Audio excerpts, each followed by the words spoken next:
Wow. And public speaking doesn't have to be on a stage.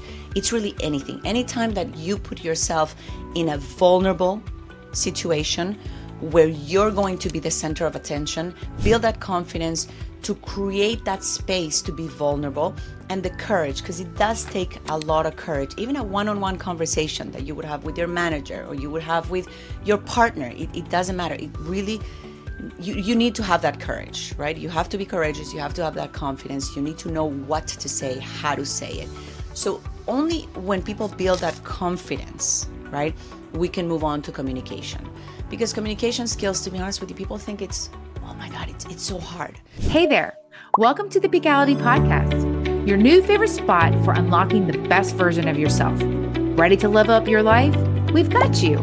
We're all about blending technology with human wisdom and the drive to be better, personally and professionally. Each week, we dig into the real stuff, strategies, tools, and mindsets that cut through the noise and help you thrive. No fluff, just practical insights from experts, thought leaders, and people who've been there, done that. And we're here to break it all down into easy steps. Whether you're kicking off a fresh start or a physician seeking to inspire your patients, we've got stories, tips, and tricks to inspire growth in each area of life.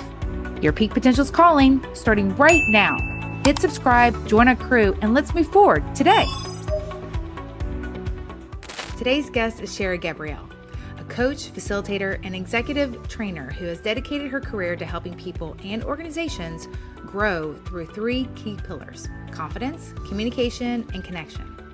Shiri's worked across corporate leadership, global business, education, and entrepreneurship, and she has this incredible ability to build trust quickly, meet people where they are, and create learning experiences that actually stick. Whether it's helping leaders strengthen their presence, guiding teams to communicate more effectively, or building inclusive, people-first cultures, Shiri brings empathy, strategy, and energy into every room she steps into. Let's dive into our conversation with Shiri. Thank you so much for joining me today. I'm really excited for the audience to learn about you and what it is that you do and how you help so many people. And I want to start with something that you said that really struck me. You said that one of your favorite things to do is to sit at coffee shops and watch people, and not in a creepy way, as you put it, but because you're endlessly curious about people and their stories. Can you talk a little bit about where that curiosity comes from and how it shaped the work that you do now? Yeah, so definitely not in a creepy way, even though sometimes it looks like that. Like I'm that person who's not looking at their phone all the time, but I'm actually staring at people.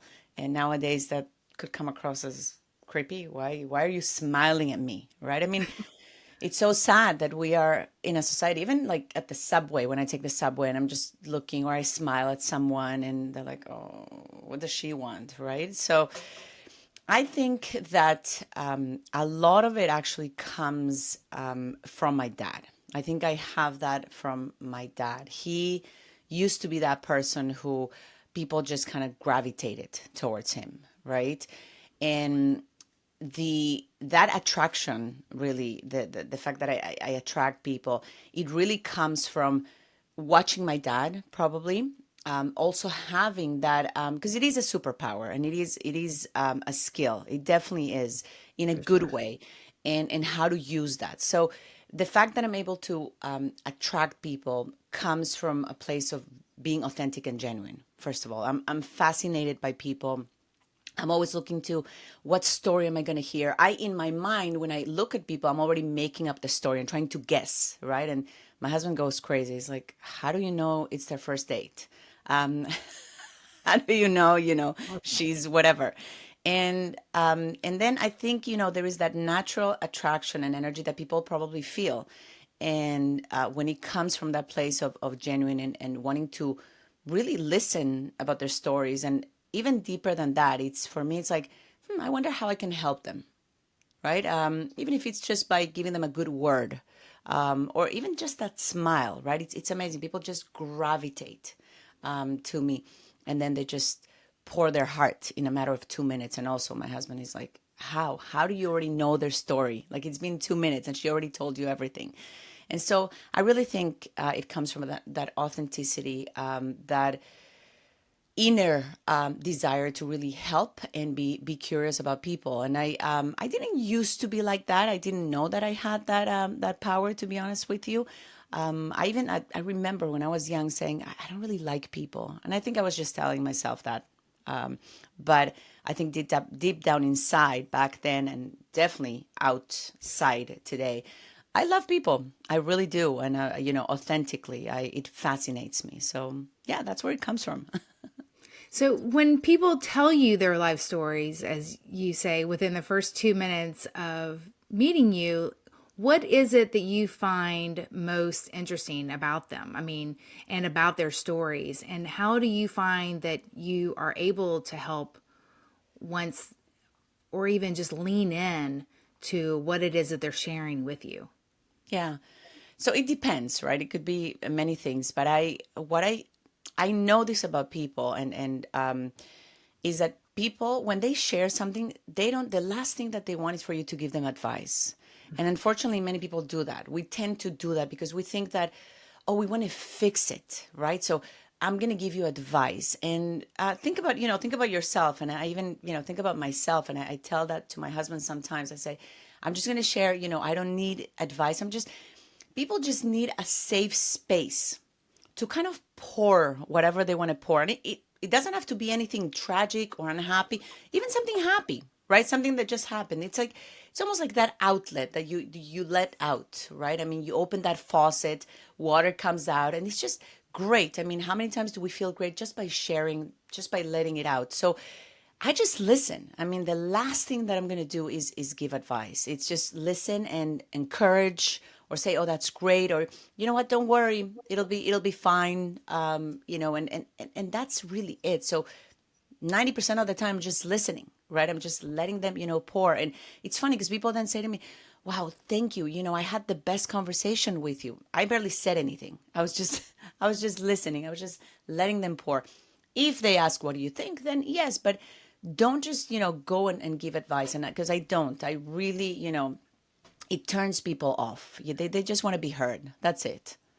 And so you're able to just really take, and I think that that's great advice for anybody, really. I mean, the opposite of what you're saying is, to just be present and to listen, and is what I'm hearing you say. And then that enables you to connect really well with people because then they feel as though that they're being heard. Am I understanding that correctly? Absolutely. They're being heard, and it creates a safe space, right? It really, Yeah. like, even in that minute or 2 minutes, it's safe, right? There's something genuine, something caring, something loving. Most people don't feel that they're being heard by other Yeah. people, and many times it's, people who are the closest to them.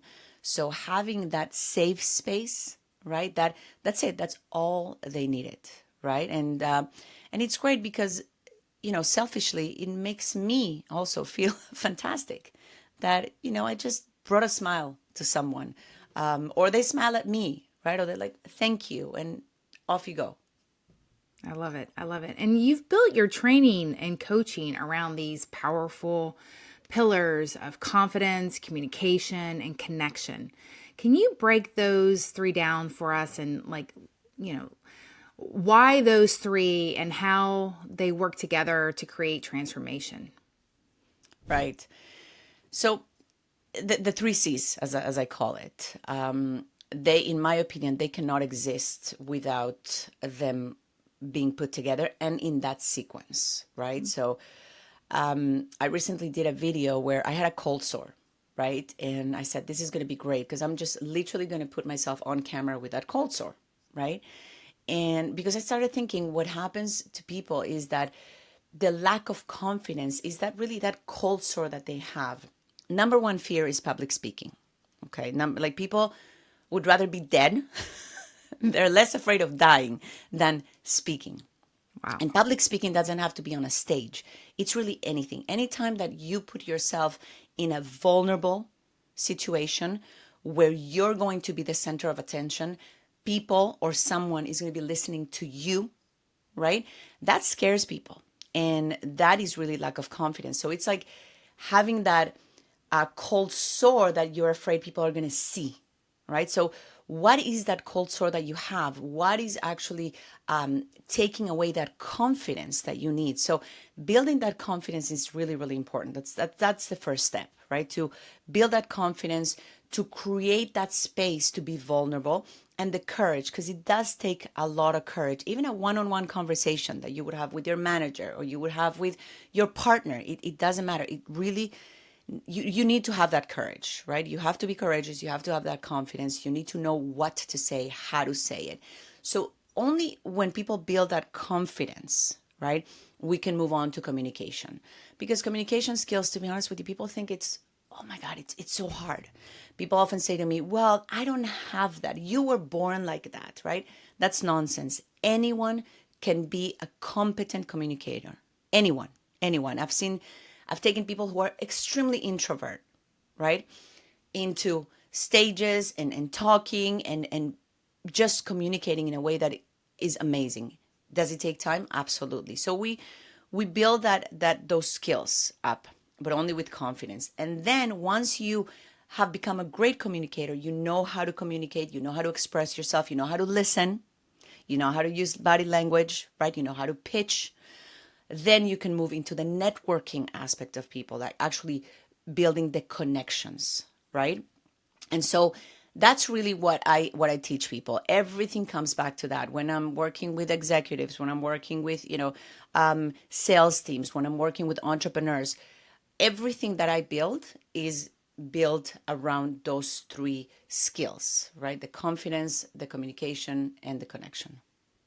Yeah, I think I never really thought of it that way before.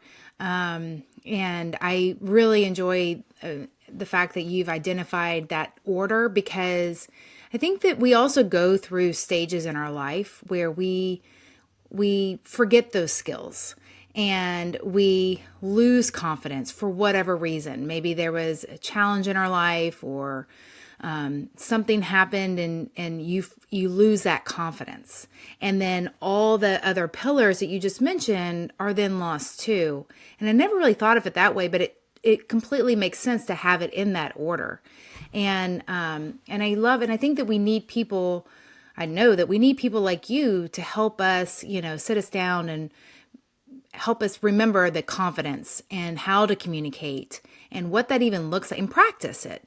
I mean, I know you went to your retreat, and it's amazing about how you enable people to really find that confidence, have the courage to communicate with one another, and then communicate confidently, in front of each other, so that people can really know what it is, who they are, and remember who they are, rather than, Exactly. getting stuck and having those barriers. I think that you've done a really amazing job at reminding people of going back to who they are and remembering that confidence within. It's definitely a gift. Yeah. And I want to build on that, because I was going to interject and say, who they are, right? So I remember, this is years ago, when one of my mentors said to me, who he asked me that question, and I didn't understand it back then. This is years ago. Who are you being, Ooh. right? And I really didn't understand it back then. I guess I lacked that growth, right? That I didn't understand, and it took me a while to understand. And that's exactly what it is. Because, and I can give a recent example, right? I mean, I just recently, I'm going through some changes in my career, in my profession, and it took away my confidence. It really did, right? And people are like, "Oh, you're so confident. You can do anything, right?" And it's like, wait, I'm not feeling very confident. And then I realized that because I wasn't confident, right? I wasn't being the person that I could be, that I know that I am, and that translated into everything. I was not getting results. I really was not getting results, Courtney. And then again, that's why I took myself back to that place of, wait a minute, who am I being when I'm talking to someone? Who am I being when I'm reaching out? Who am I being when I'm pitching? Who am I being when I'm trying to recruit, right? So it all comes down to that, to who are you being? And that's really the confidence. Oh, I love that. Who are you being? Are you being the character that you want to be in the story of your life? Yeah. Are you And being attractive? Yes, exactly. Yes. Or are you being strong? Are you being weak? Are you being communicative or not? Yeah, I mean, yeah, and I yeah, think that that is such a great way of thinking of yourself and walking into a room. Who are you being when you walk into that room? Who are you exactly. being in a conversation? Are you being present? And I think that goes back to what you were saying at the beginning, like, having conversations and why people really just tell you their life stories is because you're being present, you're being a listener. And I think that that is another great word to highlight here is the fact that when that confidence is really about stepping into that being of who you are. That is beautiful, Shiri. I love that. That Thank you. I Yeah. mean, it just makes a huge difference in a Huge. perspective because it's all about mindset, right? It's all about It is. perspective. And if you get the right perspective within yourself, then everything changes. It's Everything. like your whole everything starts to open up. And that Yeah. was something that I know that I went through a phase as well that I was just really, really struggling. And I was like, does anybody else go through this? Like, I mean, am I the only one that's like, oh, you hit the top and then you just keep climbing and then there's no obstacle? And no, the reality is that everyone's going to continue to have obstacles. And who are you being while facing those obstacles? And how do you take a Exactly. step back?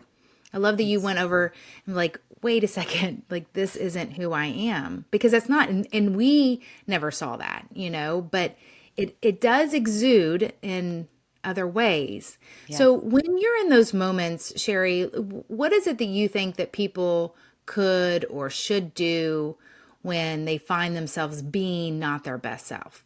Yeah. You got to go back to basics, right? I mean, and this requires a lot of work, the personal growth, right? That unfortunately, most people don't have, they don't go through it, they don't take the time to. People get into the doing and having, but it goes being, doing, having. Most people go the other way. They're like having, doing, God, isn't and that then the truth? being. Yeah. I perfect example. Yeah, yeah, Right. yeah, exactly, right? I got caught in this, example that was, I got caught into the doing and having rather than actually the having was really so I have this, and in terms even in terms of skills and the workshops that I have and what I have to give, and okay, so this is what I have to do, and I was not getting results, right? And you think I'm a coach, this is what I coach people, right? But hey, we're all humans. I'm Yes. human. So luckily, because I've gone through that growth and that training, I caught myself saying, wait a minute, who am I being right now? Let's just go back to basics. Let's go back to basics because who am I being? How do I show up?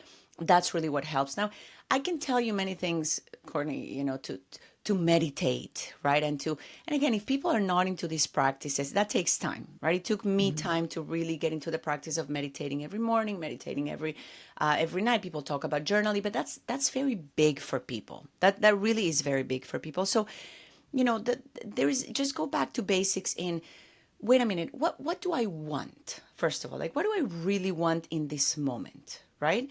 So this is what I want. Who do I need to be to achieve that? Not what I need to do, not what I need to have.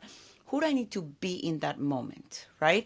If, I need right now to connect with more people, great. Then who do I need to be?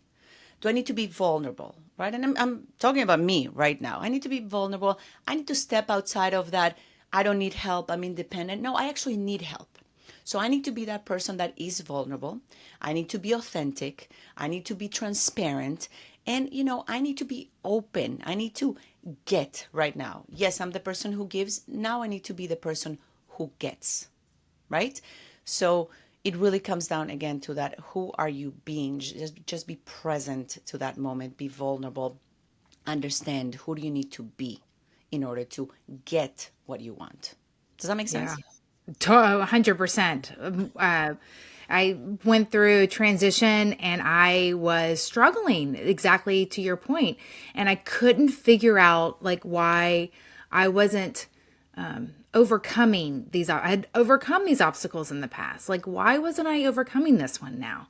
And what I realized was is that I wasn't being who it was that I am, and I never really thought of it that way, but it totally makes sense. Yeah. I, And I one more tip that I want to give, okay, because I know it's please, about tips, right? yeah, I want to bring it down for people. When I truly believe in the universe, right? This whole yeah, being and magnetizing things and bringing things to ourselves. When you come from a place of a need, I need this, I must have this, forget it. The universe will not give it to you, will not, right? So yeah, it's more of the desires, right? And Napoleon Hill talks about this. Like, what do you yes, desire? Right? In yes, even like a big picture type of thing, not down to the, but what do I desire? Right? I desire to, have that house on the beach, right? I desire to travel more. I desire to spend more time with my family. So go back to the desire, not what you need. Like, I must have this, I need this, because don't yeah. come You up from a always place of repel it. needing. Yes, Exactly, exactly. Needing repels, right? yes, Desiring attracts. Yes. yes. Yes. Oh, I love that. It's yes, I totally agree. And when you work with leaders at every level, what do you think that shows up consistently with their struggles or whatever it is that they show up with work? And like, what is that consistent challenge that you've found? And how would you advise people to overcome just showing up every Yeah. day? Yeah. Leaders tend to come with the mindset of, Sherry, coach me because there is something wrong with my team. Yes. I Yeah. can't get my team to do this. I can't get my team to hit the targets. I'm not hitting my targets. Like, what can I do with my team, right? I have this person who doesn't listen. I have this person who doesn't do. So you know where I'm going with this. Hold on. Yes. Yes. What about you, Yes. right? We need to work on you. Yeah. And it's interesting because it's not just leaders. It's a human tendency, right? But leaders tend to do that the most because they're leading people. So they Hmm. tend to look at, okay, what can I do to make my team better? Hold on. What can you do to make you better? Who are you being as a leader? And I'm going to keep going back to that being, right? Hmm. So it's exactly that. And the thing with leaders is that they and this is such a wrong thing to do. They are so immersed into their work as leaders, right? That the connection for them of happiness in their lives is directly tied to their work, Yes. right? So if they're not happy, they blame work, right? Yes. They blame the organization. They blame their team. They blame their lack of freedom that they have at work, right? Hmm. And so that's it. I mean, you will never be happy that way, Yeah. right? It's a very victim mindset. Totally. And they don't realize that. And it doesn't come from a bad place. It's that we tend to spend most as leaders, many times, most of our time at work. So then our happiness, we tie our happiness to work. We tie our Hmm. happiness to how our team is performing, right? How our business is performing, how the company is performing. So with leaders, what I do, I really step back. I take them away from that work setting and we do the work as you. Courtney, who are you being right now? Like, Courtney, what do you want? What are your values? What is your why? Right? We start with what? The why. What is your personal mission? What is your personal vision? What are those values? How do those values tie to your work? Because if there is a misalignment between your values, your why, and what you're doing, you will never be happy. Yeah. It's God. Isn't that the truth? And it is. I mean, I am a victim of that myself. I mean, identifying my happiness with work because I am so passionate about what it is that I do. And we spend so much time trying to be a better version of ourselves. And when we find or we catch ourselves not, you know, in a successful at the peak, consistently, then it's, we struggle with that, many of us, and then that affects our happiness with every aspect of life. And when people find themselves in those situations, um, you know, what do you think it looks like to try and practice getting yourself out of that mindset? What is it? You mentioned meditation. I mean, there are skills. I mean, how does someone start to really do the work? What does the work even look like? Right, right. It's, there's little things that we can do even for ourselves. I think the first thing that I would encourage people to do is really work on what does success mean to you? Because again, we tend to go back to what society has told us, or prescribed us as success. Maybe our family, our parents, people around us, right? But what does success really mean to you, right? And I've like when people ask me what does success mean to you, to me, right? I'm very clear about what success means to me. To me, success is honestly when I see my children, when I see my children opening the door for someone, when I see my children now building their business and how they communicate, how they network, when I hear people talk about my children, come to me and say, listen, they're so respectful. And they're so, how they communicate. I just saw them present here and there. Maybe call me crazy, which again, that's, my podcast, Call Me Crazy, my book, Call Me Crazy. Yes, call Love me it. crazy, but that's how I see success, right? Yeah. Even in my marriage, right? Who am I being? How is my marriage, 27 years of marriage? Are you kidding me? Like my husband and I, we deserve a medal, right? It's not, we don't take that for granted, right? The hardest No. work ever. So Yes. define success. That's the first thing that I'm going to say. Define success. And if you really want to start looking at who you're being, there's one thing that I'm gonna suggest. I'm actually gonna leave that to the end. I'm gonna leave that to the end because I want to leave people with one thing to do at the end. So I'm not gonna get ahead of myself.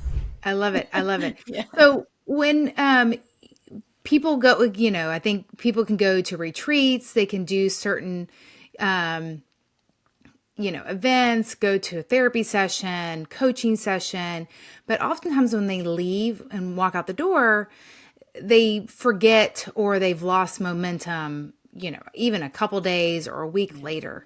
What is it that you think that people can do to try and stay on track and stay motivated and accountable to themselves for the change that in which they are seeking? Yeah. So it depends. I mean, many workshops, many seminars, many courses, leave person hanging. Really, like it's very, the theory, the concepts, it's the teaching, right?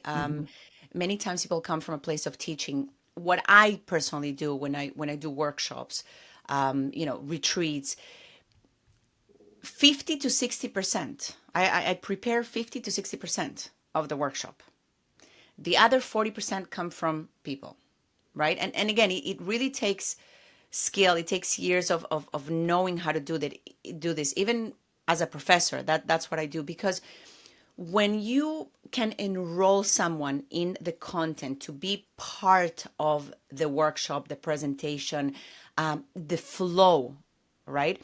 And get them to be actively, so an active participant in how things are going, right? Then a lot of the content, a lot of the learning, a lot of the teaching as well, and the contribution comes from them. So people tend to be more enrolled. They tend to internalize a lot of the content, right? Because many of the things have come from them. So make sure that whatever you do, again, this has to come from obviously from the facilitator, right? But let's say that didn't quite happen. Then what you can do, you need to be responsible. Listen, you've paid for these things. So be responsible to make sure that you say to yourself, okay, this is what I got from it. Okay. Now, these are the things, one simple thing that you can actually apply daily or weekly. Find groups, be part of a group, right? Of a supportive group, people that share whatever. If you went to I don't know, a seminar around health, whatever, then join a group, right? Find a group or continue to be part of that group and part of the activities. Find people to find you accountable. And it's not even people, it's one person. And that, I mean, there've been studies where you actually have one person to find you accountable. That one person, that changes your results significantly, right? So it's Absolutely. all about Yeah. being part of a supportive group, having someone to find you accountable, and be responsible also for following through with the things that you want to achieve. Many times people expect, oh, I went to this seminar, that's it. I mean, that person is going to change my life. That person is going to help me, to achieve my goals. No, it's you need to be responsible for it, right? You need to be accountable for it. Yeah, no, I think that's great. I mean, I think accountability partners are everything, and groups, finding your tribe to help you stay motivated with whatever vision. And also, definitely the people that you surround yourself with is going to change everything about Everything. what you're doing, how you're being, how you're showing up, because they're going to hold you accountable and be like, we're here doing this for this reason, and they want you to show up just like they're showing up. Yeah. So I think that's great advice. And what techniques, what skills do you think that you've found? What practices have you found that are beneficial? I mean, you've mentioned meditation. You've mentioned, just connecting and accountability. But what other techniques have you found really help leaders and or anyone, stay-at-home moms, to really find satisfaction in their everyday life and a piece of calmness within, if you will, and they know how they want to move forward Yeah. and have a vision and stay accountable for themselves. Yeah. Let's take it back to basics, right? Maslow, like physiological. Yeah. You need to be healthy, like, and I'm talking physically, right? So it starts with changing your habits. Like, you need to start eating healthy. You need to, well, sleep, eating healthy, and work out, right? Physical activity. That alone, and I'm not going to get into the whole release of dopamine and serotonin and all that stuff. I mean, I'm not a doctor, right? I have done that, and it makes a huge difference. I mean, I just went through a huge transformation the last year, health wise, and that has transformed completely how I feel, and it's created new habits. Because when you're able to build those habits for, physically, that it's the hardest thing to do, then you can build any habits for your work, your profession, and anything that you want to achieve. It's amazing. It's amazing when you just make a small change, a small shift physically, how it translates into everything else. So that's the first thing that I'm going to do. If it's that I'm going to suggest, even if it's walking for 10 minutes every day, that's it. If you manage to make that change, okay, drop that one bagel that you're eating a day. So people tend to, want to create change in a big way. That's not going to happen. So find that one thing, right, that you can change every day. And yes, you can do meditation, you can do journaling, I find that most people are not going to start there. It's going to be hard. So one thing that I'm going to suggest you do not go to sleep. Do not go to sleep. Okay. Before you've actually done any of these things, like the 10-minute walk or whatever you decide, or adding 2 extra glasses of water. Okay. Easy things. But don't go to sleep until you have helped one person. Okay. One person. Okay. And what do I mean by help? It's if you someone needs help actually doing something. Can you go and pick something up for me? Can you give me some advice, or help me, I don't know, figure something out? Or if it's the end of the day and you haven't helped anyone, send a text message to your friend and tell her, you know what, how much you love her, or you saw someone, tell her how great she looks.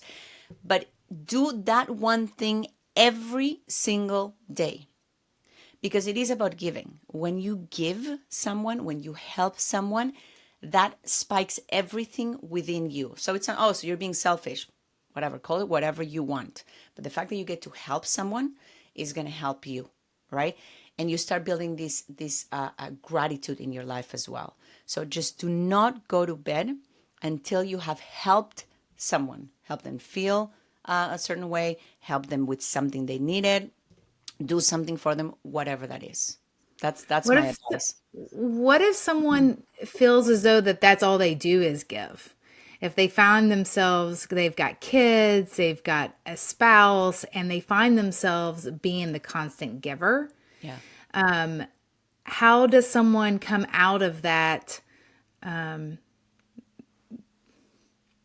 world that they've created where they're constantly giving? How do they start to receive? How do they start to learn that worthiness of receiving, and then the giving enables them to feel empowered? But before it gets to that point, because I know a lot of women, a lot of us, are givers, and we find ourselves people pleasers, and I'm a recovering people pleaser 100%. And I think that that's something that I now, exactly to your point, when I give to people, I really enjoy giving. I really enjoy reaching out to people. But before, I felt like it was an obligation. And I had to find that mindset, that switch between, helping someone versus being the people pleaser. Can you help us Yes. understand how to switch that mindset? Yeah. So, because I can relate to that as well. Yeah. I'm the giver. I'm the people come to me, for help, and I enjoy it. So, two things that I'm going to say.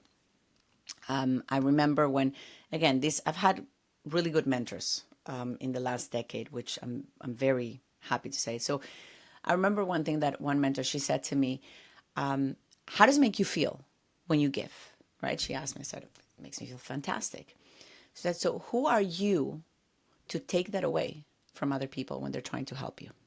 Ooh, I love Okay. that. So I'm going to say that Yes. again. Who are you to take that away from people when they're trying to help you? Okay. I So if love that. you're that person who is always giving and you're like, no, no, no, I'm not going to receive, just remind yourself that you are taking that away from someone.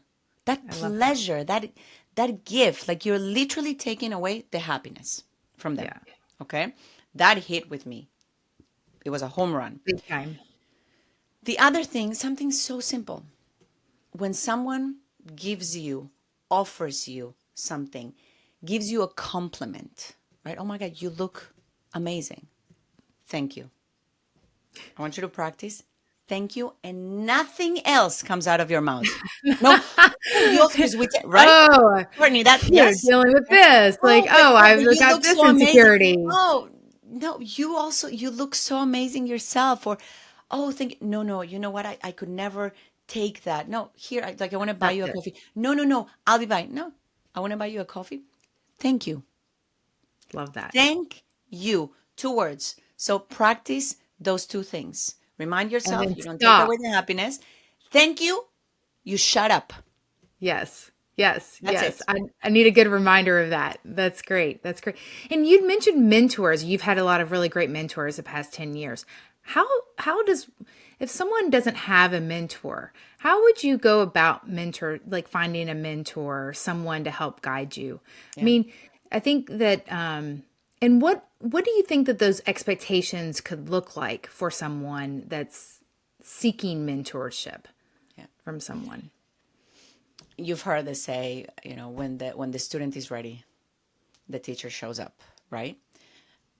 I don't know that you go and look for a mentor. When you're actually ready to learn, mentors, not even one, will show up. Because again, and let's go back to that and what you said before, the whole tribe and the whole support.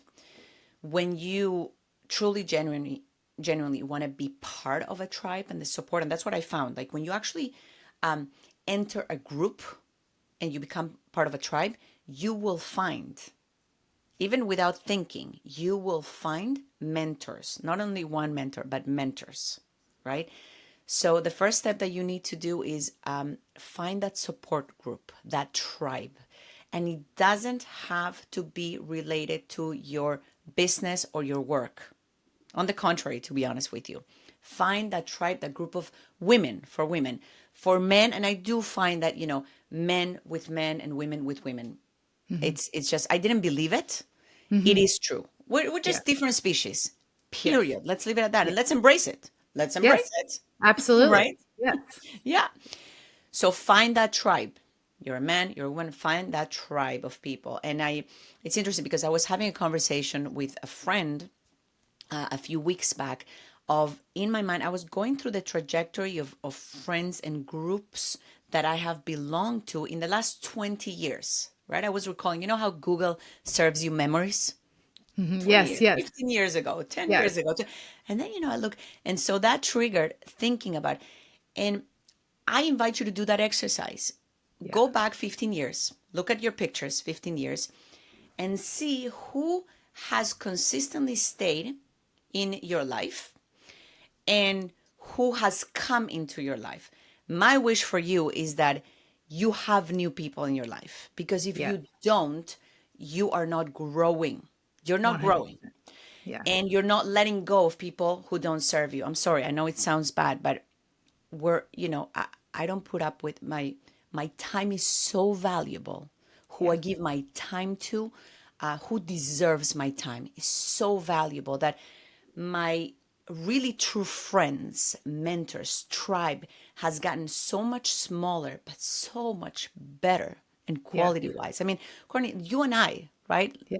It's Yeah. That's growth, right? Yeah. That is growth. So just look at your pictures from 15 years ago and see where you're at today with the circle of friends that you have. And that's where you find mentors. Oh, I love that. I think that that's such a beautiful statement, and to identify the fact that a lot of people that look as they're holding on to old friendships or old groups are not necessarily serving you well, because they have their own patterns. But who you were 2, 5, 10, 15 years ago, you would hope that you would have evolved. Now, some of those will evolve with you, but not all of them. And they, as they should, and some are, everyone's on their own path. So I think that's such a beautiful Yeah. concept to and to identify with, and to really look at the people that are surrounding you, and why and who they are and why they're in your life. Yeah. Are they And let's, building you I mean, up? right. If they're building you up, but I just want to be clear that I love the friends, that I had before. So I'm not, Sure. Absolutely. No, it yes, has nothing to yes, do with the fact of whether or not you love them. And you still have relationships with, I mean, I yes. have lots of friendships that I've had for 20 plus years that I value so much. But there are new people that need to come into your life. I met someone one time, this is years ago. They're like, I am not open to making new friends. I don't, that is not of interest to me. And I knew immediately that that person was not for me, because they're not going to be open to new possibilities Okay. and new opportunities. They're just going to be closed off that way and like the status quo. And I do not like status quo. So it's like finding those people that can support you. I think that that's, yeah, great point. So, here, we talk about a lot about thriving in every area of life. And for you personally, I think we talked about this, what, what do you think that people could take away, and starting to have right practice today? I know you talked about building more confidence, communication, or connection in their lives. What do you think that, what is one thing that somebody should take away with that would really, you think, help them strive and be a better version of themselves? Yeah. I think we've said quite a few things. I think I think it has really, everything has to do with the people you surround yourself with. Like I know I keep going back to that, but the tribe, as you said it, and I refer to that as well. I think that is, we're social beings. Yeah. So many studies show that we live longer, right? The number one reason for people living longer and healthier goes back to their social relationships, right? I mean, how social we are, who do we surround ourselves with. I would encourage people to just work on the mindset. I think at the end of the day is what is the mindset that you have? What are you thinking about? What are you reading? What are you listening to? What are you watching? And just being present to what are you putting in your mind every single day, right? Um, I love this. I Yes. Just it as much as food goes into your body, the things that you listen to, the things that you watch, the people that you interact with, yes, all of yeah, that is goes back to how it's affecting your mindset and it's exactly. influencing it. And that's Yeah. wow. Yes, Yeah. Like exactly. how are, basically think about it. How are you watering your brain, right? How are Yeah, you, what are you putting water? Are you putting mud? Like, and it's all back to, love because that. we're so connected in social media, right? Yes. What crap are you watching, right? Yeah. What are you focused on? What are you What focused is on? that Yes, focus? yes, yes, And what are you yes. feeding your brain? I love that. And what are you watering your brain with? Oh, that's so pretty. I love that. That's a great visual. Yeah, Oh, this yeah. is great. Oh, thank you so much, Sherry. This has been really beautiful. And I love all your insights. And it's just been helpful to just really look at your perspective of things and how we can be a better version. I think it's great. And how can people get a hold of you? What's the best way for people to find you? On LinkedIn, Shiri Gabriel. You can go to my website, shiri.coach.